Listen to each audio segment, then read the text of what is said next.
மருத்துவரும் பாராளுமன்ற உறுப்பினருமாகிய அர்ச்சுனா ராமநாதன் அவர்களுடைய இன்றைய வழக்கு தொடர்பான செய்திகள் வெளியாகி இருக்கின்றன. அது குறித்து விரிவாக விளக்கமாக இந்த காணொளியில் பார்க்க இருக்கின்றோம். தேசிய தலைவர் குறித்து முன்னாள் அமைச்சர் சரத் வீரசேகர ஒரு கருத்தொன்றை சொல்லியிருக்கிறார். என்ன சொல்லியிருக்கிறார் என்பது சம்பந்தமாகவும் இந்த காணொளியில் பார்க்க இருக்கின்றோம். சினிமா பாணியை மிஞ்சுகின்ற அளவில் ஒரு கடத்தல் சம்பவம் ஒன்று வவுனியாவில் இடம்பெற்றிருக்கிறது. அது குறித்தும் பார்க்க இருக்கின்றோம். இந்த செய்திகள் உட்பட மேலும் ஒரு சில முக்கியமான செய்திகள் இன்றைய காணொளியில் காத்திருக்கின்றன. தமிழடியான் சொந்தங்கள் அனைவருக்கும் வணக்கம். ஜூலை மாதம் 2ஆம் தேதி 2025ஆம் ஆண்டு புதன்கிழமை. வாருங்கள் காணொளிக்குள் போகலாம்.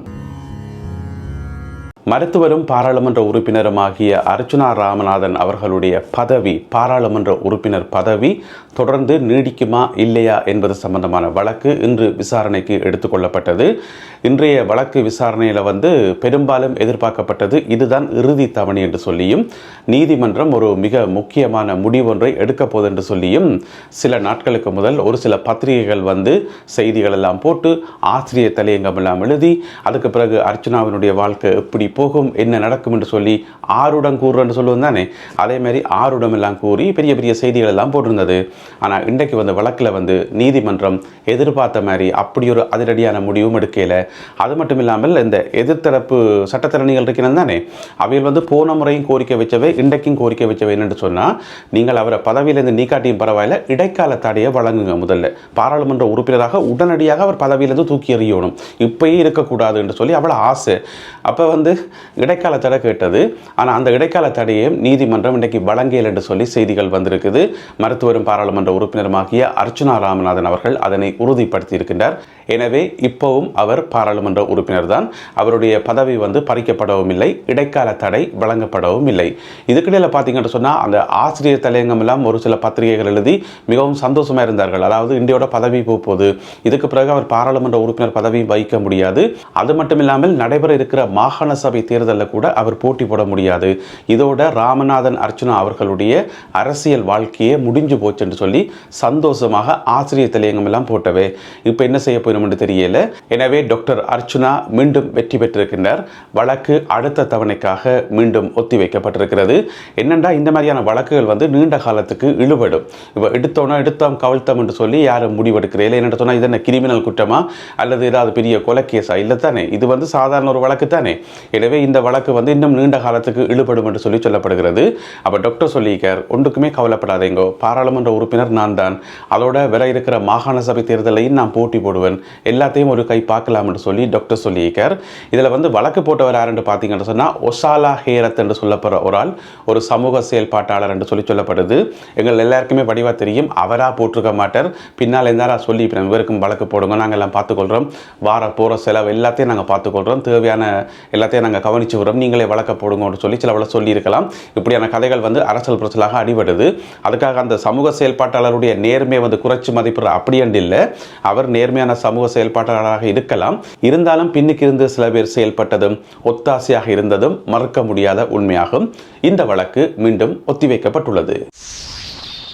இலங்கையில் இணைய சேவைகளை பாவிப்பவர்களுக்கான ஒரு மகிழ்ச்சியான செய்தி என்னென்று சொன்னால், உலகத்தில் மிக வேகமான இணைய சேவைகளை வழங்குகின்ற ஸ்டார்லிங்க், அதாவது அமெரிக்காவை சேர்ந்த உலக பணக்காரர் எலோன் மஸ்க் அவர்களுடைய ஸ்டார்லிங்க் சேவைகள் இலங்கையில் இப்பொழுது ஆரம்பிக்கப்பட்டிருக்கின்றன.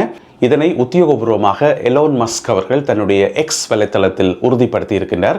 எனவே இனி இலங்கையில் இப்போ இருக்கிறத விடவும் பல மடங்கு மிக வேகமான இணைய சேவைகளை பெற்றுக்கொள்ள முடியும் என்று சொல்லப்படுகிறது. இதனை ஸ்டார்லிங்க் லங்கா என்று சொல்லப்படுற ஒரு பிரைவேட் கம்பெனி உண்டு இந்த இணைய சேவைகளை வழங்குகிறது. அமெரிக்காவினுடைய ஸ்டார்லிங்க் கம்பெனியோட சேர்ந்து இணைந்து செயல்படுகிறது இந்த கம்பெனி. இதை பற்றின மேலதிக விவரங்கள், கட்டண விவரங்கள், மற்றது எப்படி இந்த இணைய சேவைகளை பெற்றுக்கொள்றது சொல்லலாம். ஆனால் அது ஒரு விளம்பரமாக போயிடும். எனவே இணைய சேவைகள் இலங்கையில் அறிமுகப்படுத்தப்பட்டிருக்கின்றது மட்டும்தான் செய்தி. இதற்கான அனுமதி பார்த்தீங்கன்னு சொன்னால் இலங்கை தொலைத்தொடர்புகள் ஆணைக்குழுவால் கடந்த வருடமே வழங்கப்பட்டது. 2024ஆம் ஆண்டு ஆகஸ்ட் மாதம் 14ஆம் தேதி வழங்கப்பட்டது. அதனை அடுத்து இப்பொழுது இலங்கைக்கான அதிவேக இணைய சேவைகள், உலகத்தோட சர்வதேசத்தோட போட்டி போடக்கூடிய மாதிரி அதிவேக இணைய சேவைகள் இப்பொழுது இலங்கையில் அறிமுகப்படுத்தப்பட்டிருக்கின்றன. எனவே இலங்கையில் இருக்கின்ற இணைய பாவனையாளர்களுக்கு இது ஒரு மகிழ்ச்சியான செய்தியாகும். சினிமா படங்களில் வருவது போல ஒரு அதிரடியான கடத்தல் சம்பவம் ஒன்று வவுனியாவில் இடம்பெற்றிருக்கிறது. இந்த சம்பவத்தில் வந்து என்ன நடந்திருக்குன்னு பார்த்தீங்கன்னு சொன்னால், யாழ்ப்பாணத்திலிருந்து 3 பேர் வந்திருக்கிறோம் காரில். 3 இளைஞர்கள், 2 பேருக்கு வந்து 19 வயசு, ஒரு ஆளுக்கு வந்து 21 வயசு. யாழ்ப்பாணம் மானிப்பாய் பகுதியிலிருந்து வவுனியாவுக்கு வந்து வவுனியா பஸ் ஸ்டாண்டில் ஒரு இளைஞர் நின்று வந்துருக்கார். 18 வயது இளைஞர் பஸ்ஸுக்காக வெயிட் பண்ணி கொண்டு நிற்கும் போது அவரை போய் கடத்தி காருக்குள்ளே ஏற்றி கொண்டு போயிட்டு வவுனியாவில் குடியிருப்பு இடம் இருக்குல்லோ, அந்த குடியிருப்பு குளத்துக்கு பக்கத்தில் கொண்டே வச்சு அவனை போட்டு அடின்னு அடித்து அந்த இளைஞர்கிட்ட இருந்த 50,000 ரூபா காசை பறித்து எடுத்து போட்டு திரும்ப என்ன செய்திருக்கிறோம், அவரை காரில் ஏற்றி கொண்டு வந்து திருப்பி பஸ் ஸ்டாண்டில் கொண்டு வந்து விட்டுட்டு திரும்பி போயிருக்கிறோம். என்ன சொன்னால் அந்த தொழிலில் வந்து சுத்தமாக இருக்கணுமென்றக்காக, நேர்மையாக இருக்கணுமென்றக்காக எங்கே வச்சு கடத்திச்சினமோ அதே இடத்துல கொண்டு வந்து திருப்பி விட்டுட்டோம். ஆனால் அந்த 50,000 ரூபா காசை வந்து பறித்து கொண்டு போயிருக்கணும். யோசிச்சு பார்த்தோம்னு சொன்னால் இது ஒரு அதிரடியான பட்ட பகலில் நடந்த ஒரு அதிரடியான சம்பவம். நேற்று நடந்தது. இதை அதிரடியான சம்பவம் என்று சொல்கிறதா அல்லது கோமாளித்தனமான சம்பவம் என்று சொல்கிறதான்னு தெரியல. போயும் ஒரு 50,000 ரூபா காசுக்காக வேலமெனக்கட்டு யாழ்ப்பாணத்திலிருந்து கார் எடுத்துக்கொண்டு வவுனியாவுக்கு வந்து அவன்கிட்ட இருந்து 50,000 பறிச்சு கொண்டு போயிருக்கணும்.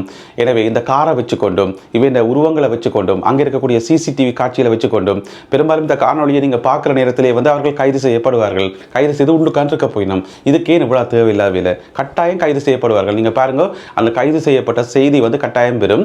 இனி இவர்கள் கைது செய்யப்பட்டு விளக்கமறியலில் வைக்கப்பட்டு பிறகு நீதிமன்றத்தில் முற்படுத்தி பிறகு லோயர் காசு என்று சொல்லி இவர்களை வந்து பிணையில் எடுக்கிறதுக்கு காசு கட்டணும். அதாவது வந்து 50,000 ரூபா காசுக்கு ஆசைப்பட்டு அதில் இருந்து ஒரு 10 மடங்கு காசை வந்து இப்போ செலவழிக்க போயிடும். செலவழித்து தான் இனி வெளியில் வர முடியும். எனவே இப்படியான ஒரு வேலையை செய்து அதிரடி காட்டுறோம், ஆக்ஷன் காட்டுறோம் என்று சொல்லி இப்படியான ஒரு முட்டாள்தனமான வேலையை செய்து மிக விரைவில் மாட்டுப்பட இருக்கின்றார்கள் அந்த 3 பேரும். இயக்கத்தை பற்றி கதை காட்டி தென்னிலங்கையில் கொஞ்சம் பேருக்கு சாப்பிட்டது செமிக்காது, அவைக்கு நித்திரையும் வராது. இயக்கத்தை பற்றி கதைக்கணும், தலைவரை பற்றி கதைக்கணும், ஏதாவது புரளி கிளப்பி கொண்டே இருக்கணும், ஏதாவது கதைச்சு கொண்டே இருக்கணும். இதுதான் அவன் வேலை. அதில் பார்த்தீங்கன்னு சொன்னால் விமல் வீரவன்ச, உதய கம்மன் பிள்ளை, நாமல் ராஜபக்ஷ, அதில் ஒரு ஆள் தான் சரத் வீரசேகர, முன்னாள் அமைச்சர். அவர் இப்போ ஒரு கதைன்னு சொல்லி வச்சுக்கார். என்னென்னு சொன்னால், தேசிய தலைவருடைய குரல் பதிவுகள் இருக்குத்தானே, அதெல்லாமே வந்து ரேடரில் பதிவாகி இருக்காம். அதாவது வந்து தேசிய தலைவர் வந்து கடைசி நேரத்தில் சர்வதேச நாடுகளோட வந்து கலைச்சவராம், தங்களை வந்து காப்பாற்ற சொல்லி.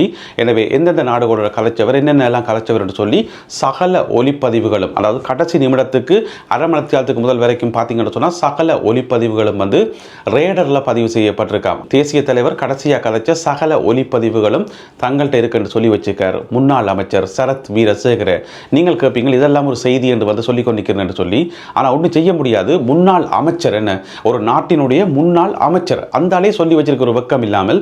எனவே அதை சொல்ல வேண்டியிருக்குது. இப்படி எல்லாம் ஆக்கள் இருக்கணும் என்று சொல்லி யோசிச்சு பாருங்க. இந்த முன்னாள் அமைச்சர் இந்நாள் அமைச்சராக இருந்தால் இப்போ அவர்களுடைய ஆட்சி இருந்தால் கதை சரி என்ன, இப்படித்தான் வாயில வார கதையெல்லாம் சொல்லி சிங்கள மக்களை குழப்பிக்கொண்டு இதில் நாங்கள் கவலைப்பட வேண்டிய விஷயமே அதுதான். இதை நம்புறதுக்கண்டும் ஒரு சில சிங்கள மக்கள் இருக்கிறோம், இதெல்லாம் உண்மைதான், ஓம் போலாம் கிடக்கு, அப்படியெல்லாம் ரேடர் இருக்கும் போல கிடக்குன்னு சொல்லி நம்புறதுக்கு மக்கள் இருக்கு. அடிப்படையில் வந்து ரேடர் என்று சொல்லப்படுற ஒரு கருவி வந்து எதுக்கு பாவிக்கிறது, என்னத்துக்கு பாவிக்கிறது, அதனுடைய ஃபங்க்ஷன் என்னன்னு சொல்லி ஒரு விதமான அறிவும் கிடையாது இவருக்கு. அதனால எல்லாமே ரேடரில் ஒளிப்பதிவு செய்யப்பட்டு எல்லாமே தங்கள்கிட்ட இருக்காம் என்று சொல்லி வச்சுக்கார்.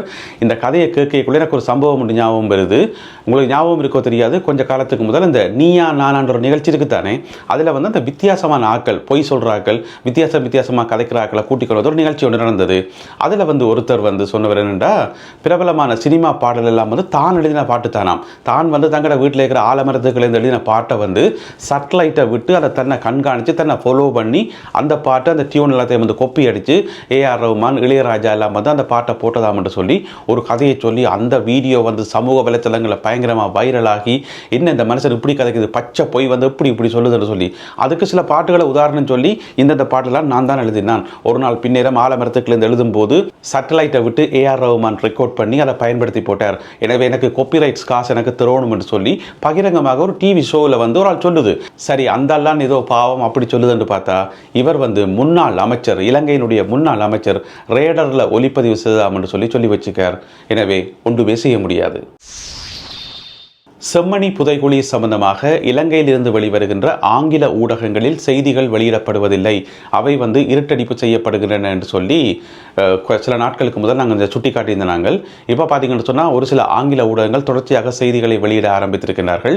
செம்மணியில் வந்து என்ன நடக்குன்னு சொல்லி ஒவ்வொரு நாளும் வர்ற அப்டேட்டை வந்து ஆங்கில ஊடகங்கள் இப்பொழுது போட ஆரம்பித்திருக்கிறார்கள். அது மட்டும் இல்லாமல் இந்த கேலி சித்திரங்கள் வரைகின்ற சிந்தனை சித்திரங்கள் வரைகின்ற ஓவியர்களும் வந்து இந்த செம்மணி விவகாரத்தை வந்து தங்களுடைய ஓவியங்களில் பயன்படுத்துகின்றார்கள். இப்பொழுது நீங்கள் திரையிலே பார்க்கின்ற இந்த கேலி சித்திரங்கள் சொல்லக்கூடாது, சிந்தனை சித்திரங்கள், இவை எல்லாமே வந்து செம்மணியை மையமாக வைத்து வரையப்பட்டு கொண்டிருக்கின்றன. இது ஒரு நல்ல ஒரு சமிக்ஞையாக இருக்கிறது. ஏனென்று சொன்னால் கொஞ்ச காலமாக வந்து ஆங்கில ஊடகங்கள் வந்து வாயை மூடிக்கொண்டு பேசாமல் இருந்தது. இப்போ போக போக நிலைமை வந்து சீரியஸாக போய் கொண்டிருக்குது. எனவே இதுக்கு மேலேயும் மறைக்க முடியாண்டு நினைச்சினமா அல்லது மனச்சாட்சி ஒழுக்கிச்சதா இன்னும் தெரியல. அதோட நாங்கள் கூட சுட்டி காட்டியிருக்கிறோம் இங்கே பல தடவை. எனவே வந்து இப்பொழுது ஆங்கில ஊடகங்களில் இது சம்பந்தமான செய்திகளும் கருத்து படங்களும் வெளிவர ஆரம்பித்திருக்கின்றன. இது ஒரு நல்ல வரவேற்கப்பட வேண்டிய விடயமாகும். நல்லது அன்பான உறவுகளே, இத்துடன் இன்றைய செய்திகளும் தகவல்களும் நிறைவு பெறுகின்றன. மீண்டும் மற்றொரு காணொளியில் உங்கள் அனைவரையும் சந்திக்கின்றேன். அதுவரை நன்றி, வணக்கம்.